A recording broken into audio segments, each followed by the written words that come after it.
It may be the middle of summer, but the St. Louis Blues have been the talk of the town this week. Between free agent signings and a big trade, the team is making moves ahead of Jim Montgomery's first full season at the helm. My conversation with the head coach of the St. Louis Blues is tonight's Sunday Conversation. Let's talk hockey. Been a busy week around here. Some new faces coming in. Ask you about some of the new guys. First of all, Suter yesterday. What do you like about him? Well, he's an honest player. He plays the right way. He builds a team game, and he had 23 goals last year. Excellent penalty killer, someone that's going to fit really well with our team first attitude.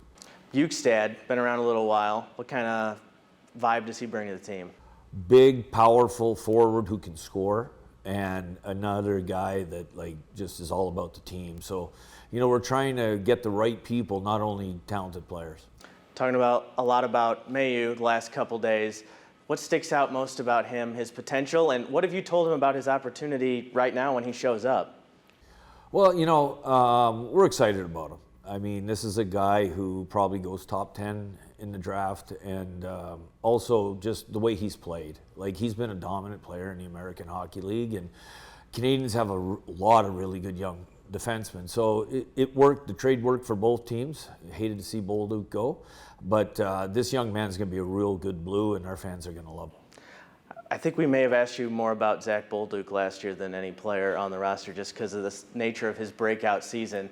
Just how deep is the forward group to be comfortable making that trade?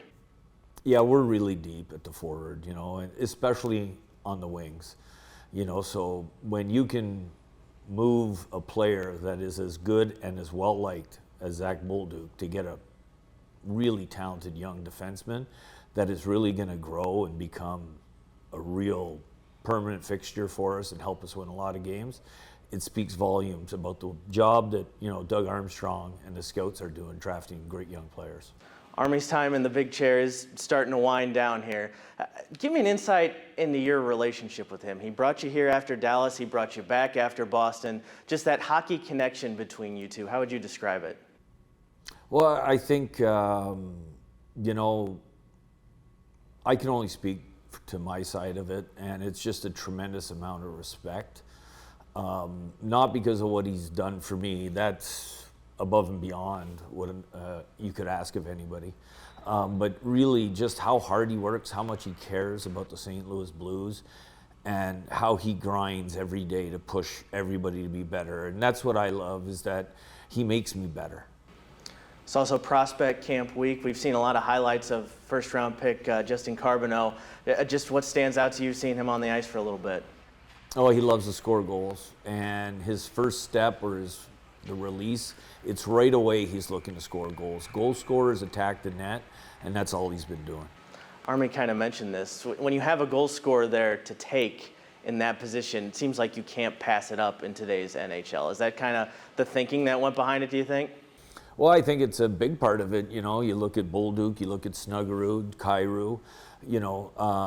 We've had a lot of success getting guys that know how to score goals, and it looks like it's going to continue. It's prospect camp week. Guy who's not really a prospect anymore is Dalibor Dvorsky, but he's not quite here yet. What do you want to see from him to earn minutes on your team?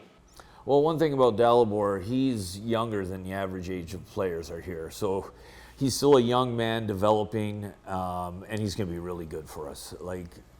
I know how hard he works. I know he's going to come back after a great summer, and he's going to be faster, he's going to be bigger, he's going to be stronger, and he's going to be that much closer to being a Blue. What's your off-season process like? Do you take a couple weeks and try to look back on everything, and especially all the positives, or are you a guy who the end is always going to stick with you? How do you kind of process what happened last year? No, you take a couple of weeks to get away from it.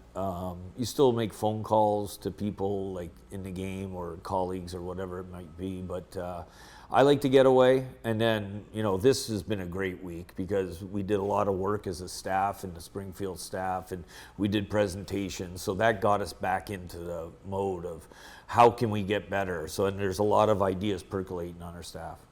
Final thought, and it kind of leads off that. Just walking into this building every day, we've seen the vision from Army the last couple years, getting young players, now plugging holes with some veterans, and you guys make a playoff run last year that maybe people didn't expect. Does it feel like it's turned from maybe we see this building to it's here for us right now. We can grab something and make this special right now. Well, I think there's a lot of room for growth still, and we all believe that. The key is going to be the attitudes we all have to push each other and also to play for each other. And if we do those things like we did the last 30 games of the year, we're going to be a team that's going to be better than we were last year.